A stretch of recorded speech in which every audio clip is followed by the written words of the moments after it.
I don't know whether the policymakers are stupid or they think we're stupid or maybe both, but they're wrong. The American people are at a point where they see through it.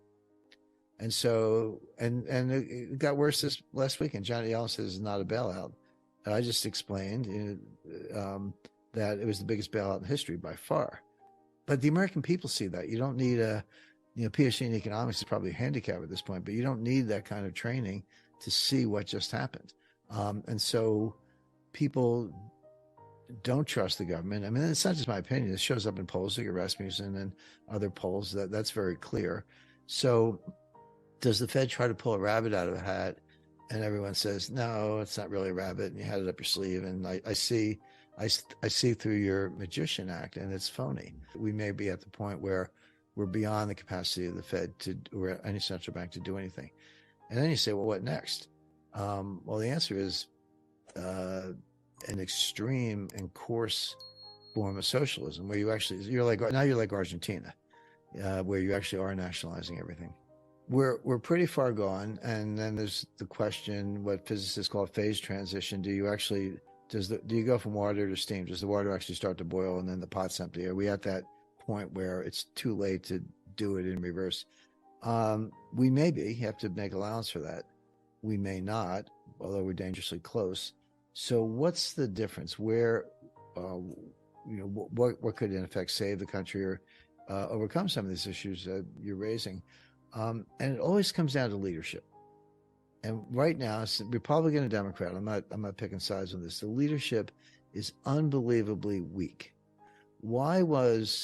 Let's start at the micro level. Why was the UK risk manager of Silicon Valley Bank spending all her time promoting Pride Month and LGBTQ, I don't even know, plus whatever, awareness? Like, I'm not saying nobody should talk about that. I'm saying you're the risk manager of Silicon Valley Bank.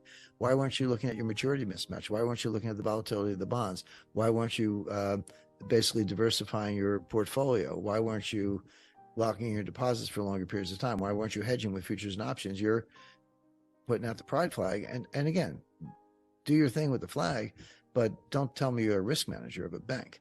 All the way up to the White House. And, I'm not going out on a limb, but Biden is severely cognitively impaired. He did a little press conference. Not actually, it wasn't a press conference because he didn't take questions. He made a statement on Silicon Valley Bank the other morning, and then he just walked off.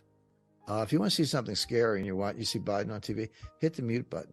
What the Germans call MOS, without sound. You just hit the mute button, and it's 10 times scarier than anything he said. I mean, he's frail. He's shuffling.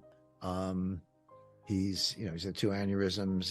He's severely impaired, but he couldn't get out of the room. The reporters are shouting questions. He couldn't get out of the room because he couldn't work the doorknob. If I'm saying that, and I do say that, I have an intelligence community background, don't think the Chinese and Russian and Iranian and Turkish and Israeli intelligence services hadn't reached the same conclusion a long time ago. And what you do when you have people like that, you test them. And so now look at how the U.S. got the budget, the debt to GDP ratio under control after World War II. World War II, at the end of World War II, is the second highest in U.S. history. The highest is today at 130%. At that time, it was about 120%. But, at least we won the war. We were a global hegemon. But between 1945 and 1980, the debt to GDP ratio declined from 120% to 30%. 30% is fine. It's like owing $5 on your credit card. You're like, yeah, no problem. Everyone would agree 30% is a very comfortable level. Angela Merkel and the Europeans said 60% is our ceiling. Carmen Reinhart and Ken Rogoff, who have done some brilliant work on this, said, yeah, and 90% debt to GDP, that's where you go through the looking glass. That's, at a lower level, you borrow $1, you spend $1, and you get more than $1 of GDP. When you go over 90, you borrow $1, you spend $1, and you get less than $1 of GDP, which means if you look at the numerator and the denominator, your numerator is going up by $1, but your denominator is going up by less than $1. What does that do to the ratio? The ratio goes up. So you're trying to borrow your way out of a debt trap and you can't get there, and we're at 130%. Here's what America does. We blow up the debt to win a war, and then we bring it back down again in times of peace. And it's like dry powder. And if we have to get into another war, we can blow it up again. And this, I traced this, my book, this is also in Road to Ruin. I took it back to George Washington and Alexander Hamilton. But so when did the debt blow up? Civil War, Mexican-American War, Spanish-American War, World War I, World War II, Vietnam, exactly when you would expect. And when did it come down? 1870s, no wars. 1950s, no wars. It was a Cold War, but not a shooting war. We've done this over and over through Republicans and Democrats. So, and where's James Baker? He was the convening power on the Plaza Accord and the Louvre Accord. This is like adult stuff where serious people get together with a serious problem and they fix it. James Baker's still around, but he's 87, 88. Let the man enjoy retirement. But I don't see people of that caliber, the George Shultzes and others on the scene today. Janet Yellen knows nothing. I mean, she's got a high IQ, but she's a labor economist, statistics geek. She doesn't know anything about what we're talking about. She was, the day before Silicon Valley Bank, she was giving a speech on climate change. And she went to Ukraine and said, whatever it takes. How about California? How about the United States? So she's clueless. Again, I hate cliches, but it works. But I don't see that caliber of leadership. So if you said, what could fix it? Some really, really strong leadership. But you can be a Republican or a Democrat, but I'm talking about seriousness of purpose, not just high IQ points, but practical approaches, good rapport. That's what we need. Because I'm getting a lot of inquiries like, hey, I'm getting my money out of the banks, or I don't trust the banks, or the U.S. Treasury, they're playing games. What can I do? And I said, well, in terms of the system, there's nothing you can do. This is a lesson that was taught to me. I was a 27-year-old starting out banker at Citibank back in the day.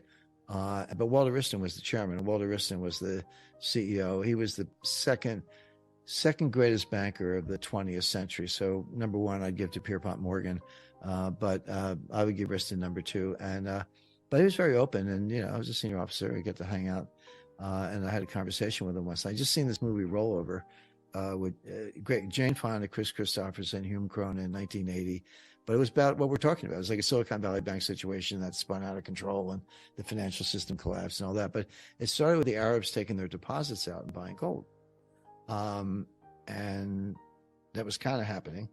And it's what was going on with Silicon Valley. So I said, I used to CEO, I said, Mr. Wriston, I said, what's to stop the Arabs from taking all their money out of Citibank and buying gold? And he said, nothing. He said, but somebody sold them the gold.